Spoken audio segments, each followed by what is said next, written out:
오늘도 주님의 은혜와 축복이 함께할 줄 믿습니다. 오늘 역대하 20장 1절부터 4절까지의 말씀을 중심으로 승리 공식대로 믿으십시오 라는 제목으로 함께 은혜 나누겠습니다.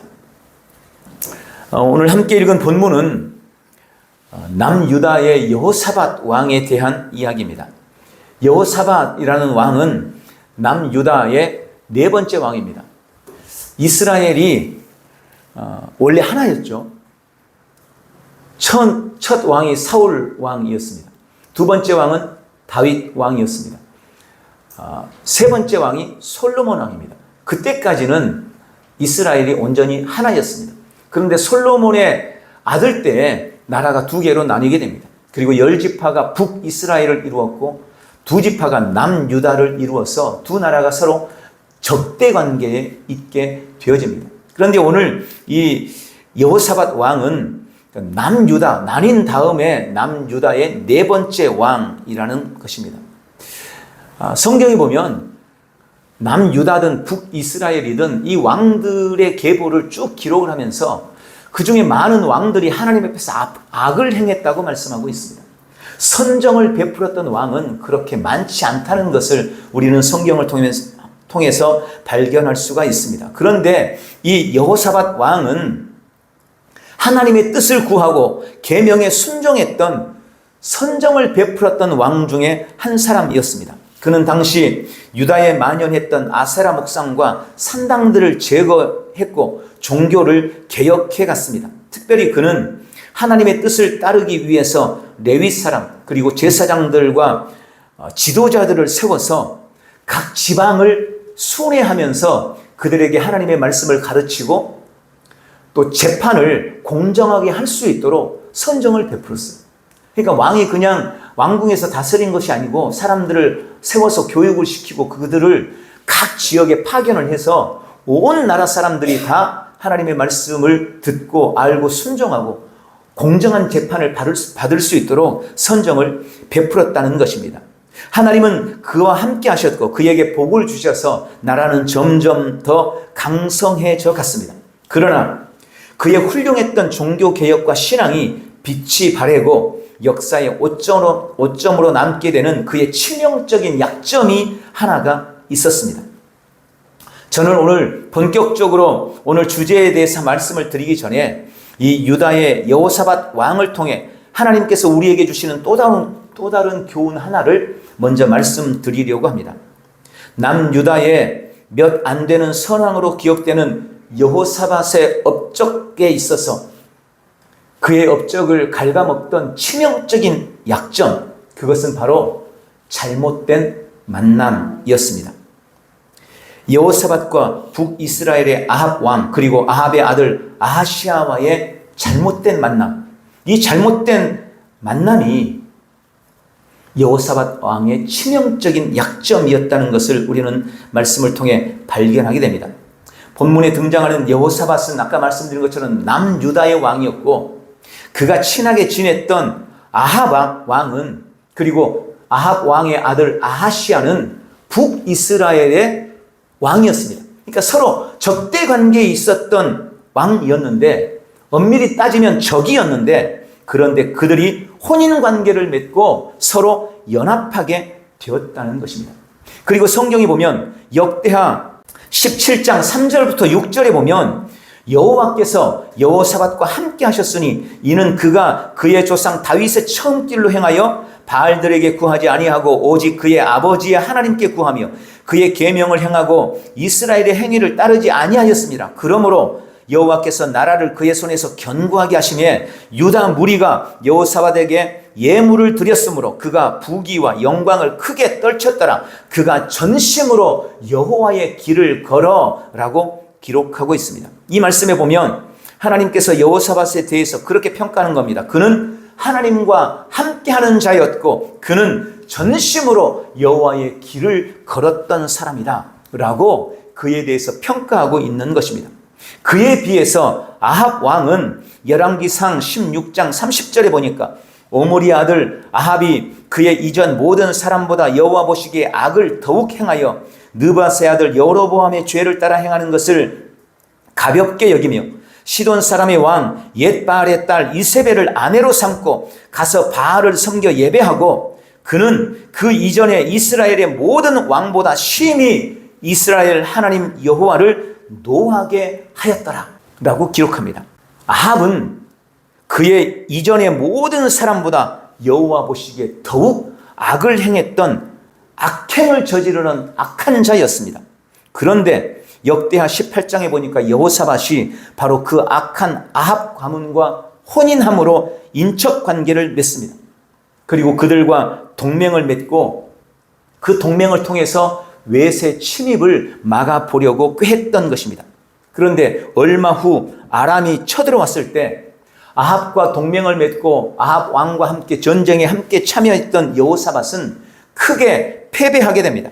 성경에 읽어보면 그 전쟁에서 아합 왕이 도망치다가 우연히 누군가가 쏜 화살에 맞아서 죽임을 당해요. 아합 왕은 그 전쟁에서 죽었습니다. 그리고 여호사밧 왕도 죽음의 위기에 내몰리게 됩니다. 그런데 하나님은 그를 기억하셔서 그의 생명을 연장시켜 주시고 그를 위기에서 건져 주십니다.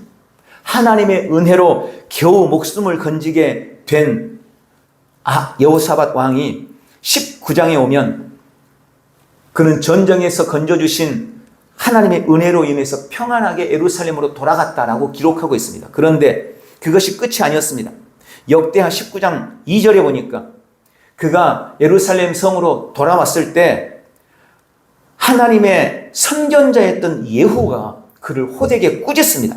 나가서 여호사밧 왕을 맞아 이르되 왕이 악한 자를 돕고 여호와를 미워하는 자들을 사랑하는 것이 옳으니까 당신은 하나님의 사람인데 악한 자를 돕고 여호와를 미워하는 자들을 사랑하는 것이 옳습니까? 라고 그에게 호된 꾸지람의 말을 하게 되는 것입니다.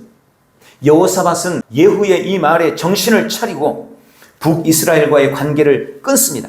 그리고 종교개혁에 더욱 박차를 가해서 온 유다가 주께로 돌아오도록 만듭니다. 그리고 이제 그 후 얼마 뒤에 다시 모압과 암몬과 마온 족속이 연합해서 유다를 침공하게 되는데 그때 그는 엄청난 대승을 거두게 됩니다. 그 전에 아합 왕과 북이스라엘과 연합했을 때는 대패해가지고 죽음의 길을 맞았지만 이제 전적으로 하나님만 의지하고 그가 악한 자들과 연합관계를 끊고 하나님만 바라보며 나아갔을 때 그는 엄청난 대승을 거두게 된 것입니다. 오늘 이야기가 바로 이 승리에 대한 이야기입니다.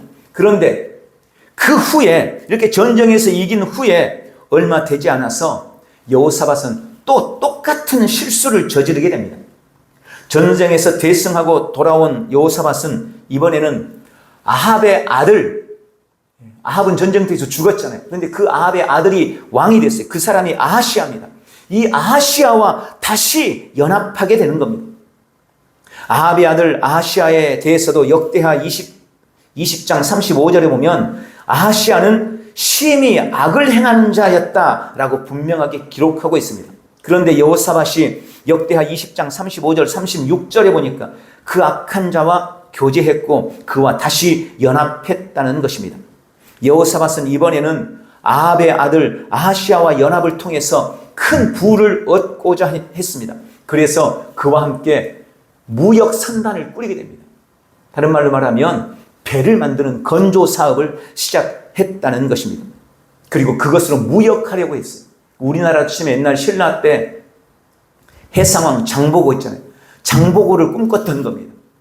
그래서 배를 만들어서 온 나라에 다니면서 크게 부를 떨치리라 이렇게 계획했어요. 그런데 하나님이 그것을 싫어했습니다.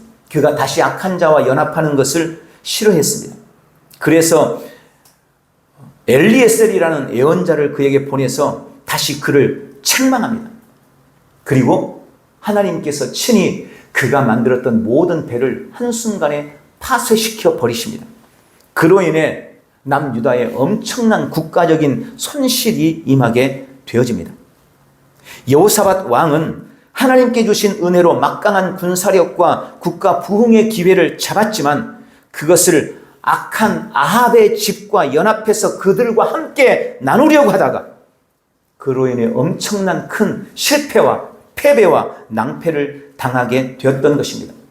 여러분, 이 여호사밧과 아합 그리고 여호사밧과 아하시아와의 연합과 그로 인한 결과들은 오늘날 우리에게 주는 교훈이 큽니다. 우리는요, 사람을 함부로 사귀어서는 안 되는 거예요. 물론 우리는 세상 사람들을 긍휼히 여기고 그들에게 복음을 전하기 위해서 그들과 함께 해야 됩니다. 그러나 그들과 연합하고 그들과 교제하고 그들과 뭔가를 같이 모회를 하고 무슨 일들을 도모하는 것은 매우 신중해야 되는 거예요.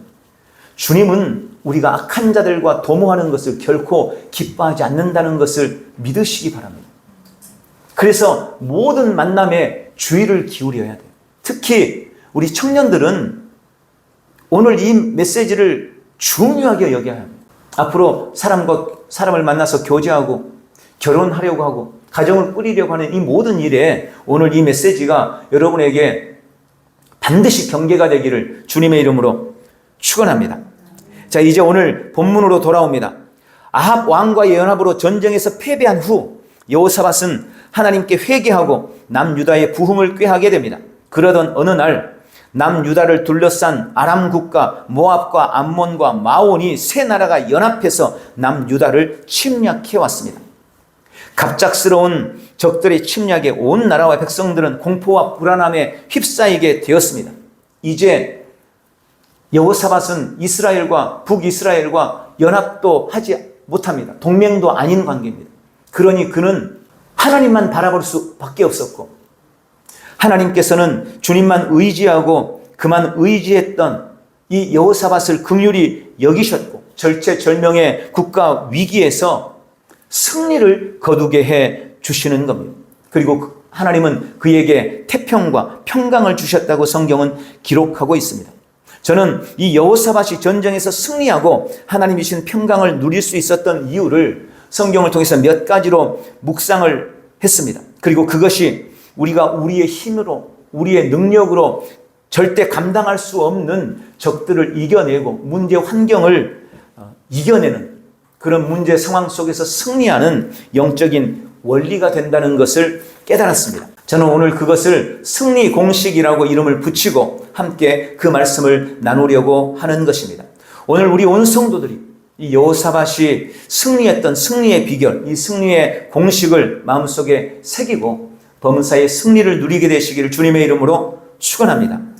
승리 공식 첫 번째는 하나님께로 향하는 것입니다. 오늘 3절 상반절에 보니까 여호사밧이 두려워하여 여호와께로 낯을 향하여 간구하고 라고 기록하고 있습니다. 그 전에 그는 전쟁이 찾아올 때 다른 사람들과 연합할 사람을 찾았어요. 누가 우리나라를 도울 수 없을까? 내가 누구와 동맹을 맺어야 전쟁에서 승리할 수 있을까? 이걸 찾았습니다. 그런데 이제 여호사밧은 이전과는 달리 하나님께로 그의 얼굴을 돌렸다고 말씀하고 있는 것입니다. 그는 전쟁으로 인한 두려움의 마음을 추스리고 자신의 힘으로 해결할 수 없다는 것을 알았고 주님께로 그의 얼굴을 돌리게 됩니다. 여기 여호와께로 낯을 돌렸다라는 이 말은 먼저 문제보다 하나님을 바라보았다는 의미입니다. 여러분, 문제를 보지 않고 문제보다 크신 하나님, 어떤 인생의 문제도 해결할 수 있는 그 주님을 바라보았다는 의미입니다. 우리가 하나님께로 우리 얼굴을 향할 때 그것이 우리에게 승리를 가져다 주는 것을 믿으시기 바랍니다. 하나님을 본다는 것은 하나님을 의지한다는 것입니다. 인간적인 방법과 수단을 포기하고 온전히 하나님만 의지하겠다는 의지, 결단인 것입니다. 여호사밧은 문제를 향하여 있던 얼굴을 하나님께로 돌립니다. 문제를 바라보던 눈을 하나님께로 돌립니다. 세상을 향하던 그의 몸을 돌이켜서 전능하신 하나님께로 돌렸습니다. 방향을 주께로 잡았습니다. 주님께로 향했습니다. 하나님을 의지한 것입니다. 그렇게 하나님께로 향하면 하나님의 관점으로 볼 수 있게 됩니다. 우리가 하나님의 시선, 하나님의 관점, 믿음의 눈으로 사물을 바라볼 수 있게 되는 것입니다. 그런데 주님에게서 눈을 떼면 우리는 절대 세상을 주님의 눈으로, 믿음의 관점으로 바라볼 수 없는 것입니다. 그리고 우리의 관점이 그렇게 달라지고 바뀌면 도저히 헤쳐나갈 수 없었던, 도저히 이길 수 없었던 적과 문제가 결코 크지 않음을 알게 되는 것입니다. 여러분, 우리가 주님의 눈으로 세상을 바라보면 호랑이 같아 보였던 문제가 고양이처럼 보이는 거예요. 큰 산처럼, 태산처럼 보였던 문제가 동네 뒷산처럼 보이는 거예요. 절대로 해결할 수 없을 것 같은 문제가 아무것도 아닌 것처럼 보이게 되는 것입니다. 그것이 주님의 관점으로 세상을 보는 사람들의 모습인 것입니다. 내가 이것 때문에 염려했나? 내가 이것 때문에 그렇게 고민했나? 내가 이것 때문에 밤잠을 못 잤나? 이런 생각이 들게 되는 거예요. 그런데 여전히 내가 내 눈을 문제에서 떼지 못하면, 여전히 내가 내 적에게서 내 눈을 떼지 못하면 적은 점점 더 커 보이는 겁니다. 그럼 결코 이길 수가 없어요. 상대가 작게 보이고 얕잡아 보여지면 쉽게 이길 수 있는 것입니다. 그래서 우리는 적보다, 내 앞에 닥쳐있는 그 문제 상황보다 더 크고 그 문제를 넉넉히 이기실 주님을 바라봐야 하는 것입니다. 이것은 현실 도피하자는 말이 아니에요. 내가 하나님을 바라봐야 문제가 객관적으로 보이는 겁니다. 멀리서 바라봐야 제대로 볼 수가 있는 겁니다. 그래야 길이 보이는 거예요. 근데 사람들은 문제가 찾아오면 거기에 매몰돼 버려요. 그러면 절대 문제를 헤쳐나갈 수가 없는 것입니다.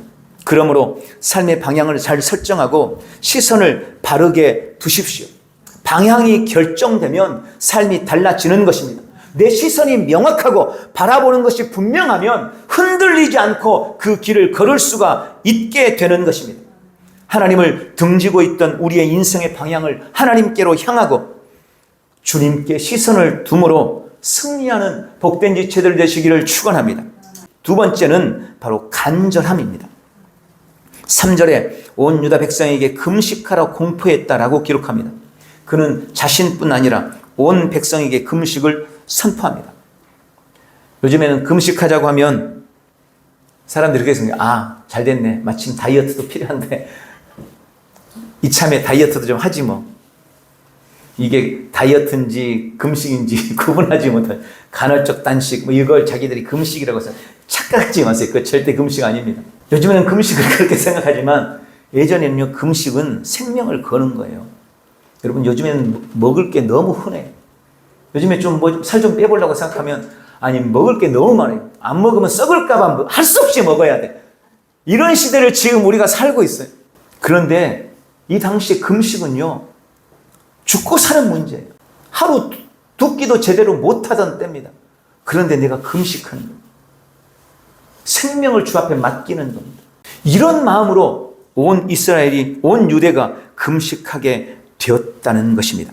그들은 목숨을 걸고 하나님을 찾으며 그의 도우심을 구하는 것입니다. 여호사밧은 온 나라 백성들과 함께 금식하며 기도합니다. 여호사밧과 온 백성의 이 금식은, 이 금식 기도는 승리를 위한 그들의 간절함의 표현이었던 것입니다. 우리는 간절함을 회복해야 합니다. 여러분, 간절함이라는 어떤 의미일까요? 어느 정도 하면 간절하다라고 할 수 있을까요? 여러분은 간절함을 어느 정도로 느끼고 어느 정도로 받아들이십니까? 언젠가도 한번 이 말씀을 드렸던 것 같아요.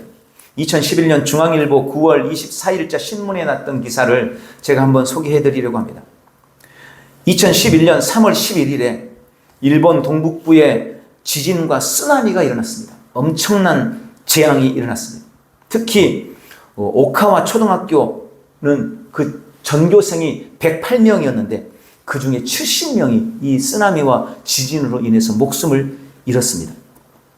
그리고 시간이 지나도 4명의 시신을 찾지를 못했어요. 행방불명 된 겁니다.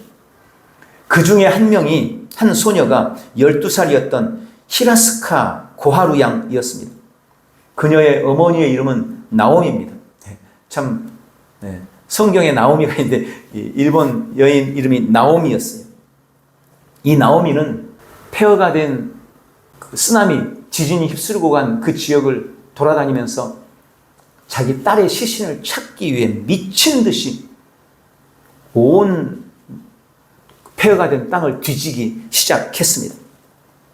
100일이 될 때까지는 많은 사람들, 돕는 사람들이 있었고, 그를 도와주려고 국가에서도 지원이 오고, 주변에서도 사람들이 돕고, 그래서 이 시신 함께 찾기 시작했어요.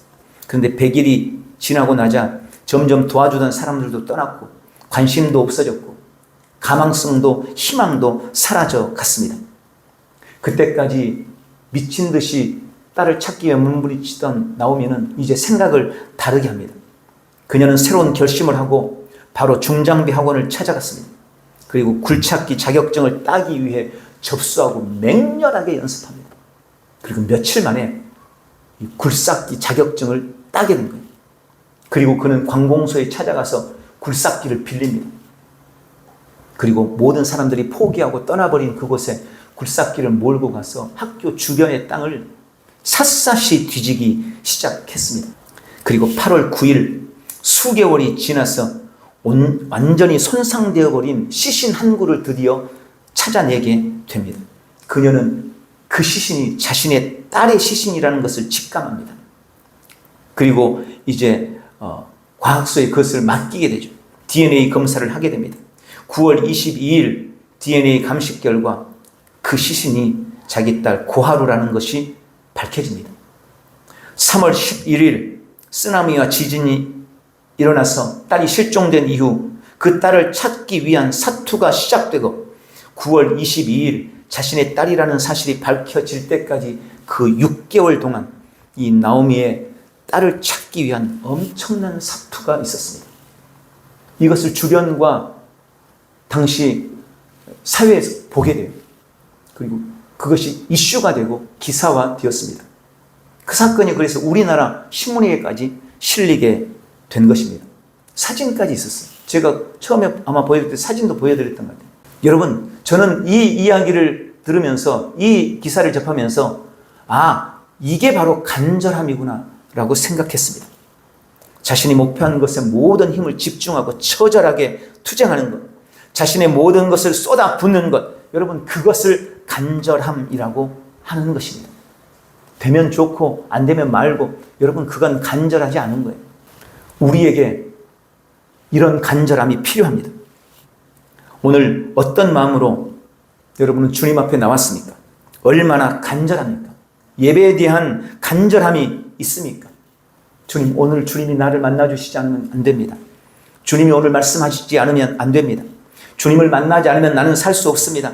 이 험한 세상에서 내가 주님의 뜻을 이루고 주님의 뜻을 따라 살기 위해 주님, 오늘 내가 주님을 만나야 합니다. 오늘 주님을 내 깊이 인식하고 주님이 주신 은혜와 능력을 내 삶에 풀어내야 합니다. 여러분, 그런 간절함이, 그런 예배에 대한 갈망이 우리 안에 있어야 합니다. 그런데 많은 사람들이 요즘에는 간절함은 고사하고 예배 시간 나오기 직전까지 오늘 가야 되나 말아야 되나 고민하고 있다면 그 예배가 어떻게 간절할 수가 있겠어요? 그리고 그렇게 간절함이 없는 예배에 어떻게 하나님의 은혜가 임할 수가 있겠습니까? 간절함이 있어야 주님의 은혜가 임하는 것입니다. 목사님들이 종종 그런 얘기해요. 새벽 예배만 없다면 목회는 참 할만할 텐데 이런 말을 가끔 합니다. 참 그만큼 힘들다는 얘기죠. 그래서 누가 도대체 새벽 예배를 만들었나 원망 섞인 말을 합니다. 그런데 저는 요즘 새벽 예배가 없었으면 어떡할 뻔했나 하는 그런 생각을 합니다. 우리가 지금 매일 믿음의 고백과 선언과 말씀 선포를 하고 있잖아요. 근데 저는 아무리 생각해봐도 내가 새벽에 나와서 새벽 기도 때 그걸 하는 시간 말고는 따로 시간을 내기가 쉽지 않더라고요.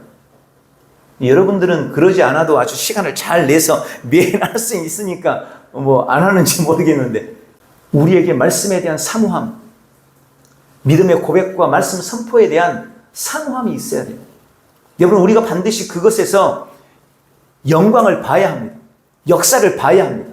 주님께 저도 늘 그렇게 기도해요. 우리가 이 새로운 피조물이라는 이 말씀으로 내가 누구인지 알고 내 안에 무엇이 있는지 알고 내가 무엇을 할 수 있는지를 발견하고 그것을 삶에 누리는 것으로 내 목양과 목회와 말씀의 기준을 돌린 다음에 이것을 통해서 뭔가 영광을 봐야 되지 않겠어요? 그냥 그동안 수없이 해왔던 어떤 프로그램의 일부처럼, 해왔던 어떤 목회한 방식의 일부처럼 그렇게 잠깐 하다가 말면 안 되는 거 아니겠어요? 믿음의 고백과 선포를 통해서 하나님이 주신 은혜를 누리고 그것이 주는 은혜와 유익을 누리려면 반드시 우리 안에 간절함이 있어야 되는 거예요. 여러분 2025년도를 처음 시작하면서 우리에게 주신 약속의 말씀을 붙잡았습니다. 그 말씀이 우리의 삶에 열매 맺고 그 말씀의 구름에서 비가 쏟아져서 우리의 삶에 내리기를 원하는 그 간절함이 변함없이 여전히 여러분 속에 있습니까? 언제부턴가는 그 간절함이 사라져버리고 습관적으로 말씀을 이렇게 묵상하고 있지 않은지 우리 자신을 돌아보시기 바랍니다. 오늘 간절함이 회복될 때 하나님의 역사가 나타나는 것입니다. 삶이 힘들다, 문제로 어렵다 하면서 얼마나 간절히 기도하십니까? 가족 구원 때문에, 질병 때문에, 자녀 때문에 갖가지 환난 앞에서 얼마나 간절하게 기도하십니까? 잠언서 8장 17절 나를 사랑하는 자들이 나의 사랑을 입으며 나를 간절히 찾는 자가 나를 만날 것이니라. 1분을 기도해도 간절함으로 하시기 바랍니다. 시간 때우는 것이 기도의 목표가 아니잖아요. 간절하게 기도하셔야 돼요. 단 한 번의 예배라도 간절함으로 예배하시기 바랍니다. 간절함이 없는 기도, 간절함이 없는 예배, 간절함이 없는 찬송, 거기에 은혜가 임할 리 없습니다. 오늘 간절함을 회복하시기를 주님의 이름으로 축원합니다. 간절함이 우리 신앙의 기본 태도가 되기를 바랍니다. 세 번째 승리 공식은 합심하는 것입니다. 4절에 보니까 유다 사람이 여호와께 도움을 구하려 하여 유다 모든 성읍에서 모여와서 여호와께 간구하더라. 언제부턴가 이 상생이라는 단어가 많이 쓰이죠. 또 윈윈이라는 단어도 많이 들어보셨을 겁니다. 예전에는요, 내가 이기기 위해서 남이 져야 된다고 생각했어요. 내가 잘 되기 위해서는 그 사람을 짓밟고 일어나야 된다고 생각했어요. 그런데 지금은 그런 시대가 아닙니다. 그 사람이 안 되면 나도 안 되는 거예요. 그래서 윈윈 해야 됩니다. 그 사람이 잘 되게 되면 나도 잘 되게 되는 거예요. 그게 상생이라고 합니다. 서로 잘 살자는 거예요. 그래서 경쟁업체인 기업끼리들요, 요즘엔 이 기업 생태계가 달라져가지고 경쟁업체끼리도 서로 연합하고 서로 상생하기 위해서 같이 협력을 하는 거예요. 요즘은 사회가 그렇게 돼 있어요. 지금 세상은 극도의 이기주의가 판을 치고 있죠. 우리 개인끼리는 너무나 개인주의적인 그런 삶을 살아가고 있습니다. 그런데 사회는 상생을 말합니다. 함께 해야 돼요. 그러지 않으면 살아낼 수가 없기 때문입니다. 뭉쳐야 이길 수 있다는 말입니다. 이렇게 뭉치는 것을 성경은 합심이라고 부릅니다. 오늘 본문에 보니까 유다 백성들은 몰려오는 연합군을 보면서 도망치거나 숨는 것이 아니라 기도하기 위해서 각 성읍에서 예루살렘 성전으로 모여들었습니다. 여러분, 이게 이스라엘이 갖고 있는 중요한 특징 중에 한 가지잖아요. 전쟁이 일어나면 벌떼같이 다 나라로 모여든다는 거잖아요. 그게 이스라엘이 가진 강한 능력입니다. 그걸로 주변국들과의 전쟁에서 끊임없이 이겼고 지금까지 살아남았잖아요. 우리가 인생의 문제가 찾아왔을 때, 갖가지 삶의 어려움이 찾아왔을 때 흩어져 있으면 절대 이길 수 없어요. 힘을 합하고 모여야 하는 것입니다. 이스라엘이 함께 모였습니다. 그리고 그들은 간절히 기도합니다. 바로 이 합심의 기도가 그들에게 승리를 가져다 주었습니다. 성경은 합심 기도의 중요성을 끊임없이 강조합니다. 위대한 지도자였던 모세도 혼자서는 해낼 수가 없었습니다. 그래서 승리하기 위해서 그를 돕는 동역자가 있었고 그들과 합심해야만 했습니다. 사무엘상 7장에 보면 이스라엘 백성들의 위기가 닥치게 됩니다. 그때 그들은 미스바에 모여서 회개하며 하나님 앞에 합심하게 됩니다. 그때 블레셋이 쳐들어옵니다. 그러나 합심한 그들의 기도를 하나님이 들으셨고 주님께서 대신 싸우심으로 쳐들어왔던 블레셋이 뿔뿔이 흩어지고 그들은 전쟁에서 패배하게 됩니다. 나라를 살리는 비결이 합심의 기도였습니다. 사도행전 2장에도 한 마음으로 기도할 때, 합심해서 기도할 때 불같은 성령이 임했습니다. 초대교회의 놀라운 부흥과 성장이 임한 것도 그들의 합심 기도의 능력이었습니다. 사도행전 12장에 보면 베드로가 복음을 증거하다가 툭 뛰었습니다. 그때 온 교회가 합심하여 기도합니다. 그 밤에 주의 천사가 쇠사슬에 매여 베드로를 풀어줍니다. 문제를 해결하고 기적을 보는 비결 역시 합심 기도입니다. 지금 우리는 위기의 때를 맞이하고 있습니다. 기도하는 자리에 함께하는 것을 주저하지 마십시오. 좀 힘들어도 기도하는 일에 열심을 품고 기도를 통해서 하나님의 영광을 보고 나라를 위한 중보자와 파수꾼의 사명을 감당해 나가시기를 주님의 이름으로 축원합니다. 마태복음 18장 19절 20절 진실로 다시 너희에게 이르노니 너희 중에 두 사람이 땅에서 합심하여 무엇이든지 구하면 하늘에 계신 내 아버지께서 그들을 위하여 이루게 하시리라. 두세 사람이 내 이름으로 모인 곳에는 나도 그들 중에 있느니라. 합심한다는 말은 함께 한 소리를 낸다라는 말입니다. 마음으로 서로 하나 되는 것을 합심이라고 합니다. 우리가 합심 기도합니다 라고 할 때는요, 내가 다른 기도가 있어도 그거 기도해서는 안 되는 거예요. 기도 제목을 가지고, 합심한 기도의 제목을 가지고 기도해야 되는 거예요. 그게 합심이에요. 1000명이 기도해도 합심 기도가 아닐 수 있는 거예요. 다 각자 자기의 필요를 위해서 기도하고 있다면 그건 합심 기도가 아닌 겁니다. 그러나 두 사람이 모였어도 한 기도를 가지고 마음을 모으고 있다면 그것이 합심 기도인 거고, 그 합심 기도를 통해서 주님은 역사하시고 일한다는 것을 믿으시기 바랍니다. 혼자는 기도보다는 합심할 때 위력을 발휘하는 것입니다. 그러므로 혼자 아파하고 있지 마십시오. 혼자 눈물을 흘리고 있지 마십시오. 혼자 고민하고 있지 마십시오. 함께하기 위해 주의 전으로 나오시기 바랍니다. 구름대처럼 사람이 많아도 합심하지 않으면 힘이 없는 것입니다. 역사를 이룰 수 없습니다. 그러나 두세 명 뿐이라도 합심한다면 놀라운 역사를 이룰 수 있습니다. 합심하려면 어떻게 해야 될까요? 여러분은 합심하는 자입니까? 아니면 합심을 깨는 자입니까? 우리가 주님과 동행하기 위해서는 우리의 마음을 주님께로 합해야 합니다. 주님과 함께하고 주님과 합심하는 데 가장 큰 방해거리는 바로 나 자신입니다. 내 뜻대로 하려는 마음입니다. 그것을 내려놓지 않고는 주님과도 동행할 수 없고 주님과도 합할 수 없습니다. 공동체도 다른 지체들과 합심하려고 할 때는 더 말할 것이 없습니다. 합심하려면 희생이 필요합니다. 합심하려면 양보와 배려가 반드시 필요한 것입니다. 그것이 합심을 감격적이게 만들고 아름답게 하는 이유가 되고, 또 그것이 합심이 어려운 이유이기도 합니다. 내 것만을 주장해버리면 합심할 수가 없는 거예요. 두 사람이 마음을 합힐래도 어느 한 사람이 자기 자신의 마음을 내려놔야 되는 거예요. 교회 공동체는 그렇게 합심하는 겁니다. 내 마음을 내려놓고 하나님의 기뻐하신 뜻을 이루기 위해서 나를 희생하고 양보하고 배려해야 돼요. 그래야 합심할 수 있기 때문입니다. 그런 합심을 통해 약속대로 주님이 하늘 문을 열어주신다는 것을 믿으시기 바랍니다. 합심이 오늘 여호사밧을 통해 배우는 승리 공식입니다. 말씀을 맺겠습니다. 주님은 우리에게 여호사밧을 통해 승리 공식을 말씀해 주십니다. 첫 번째, 승리의 삶을 위해 인생의 방향을 바르게 설정하고 얼굴을 하나님께로 향하라는 것입니다. 두 번째, 승리를 위해 간절함을 회복해야 합니다. 간절히 기도하고 간절히 예배하고 간절히 찬양하십시오. 세 번째, 승리를 위해 합심하십시오.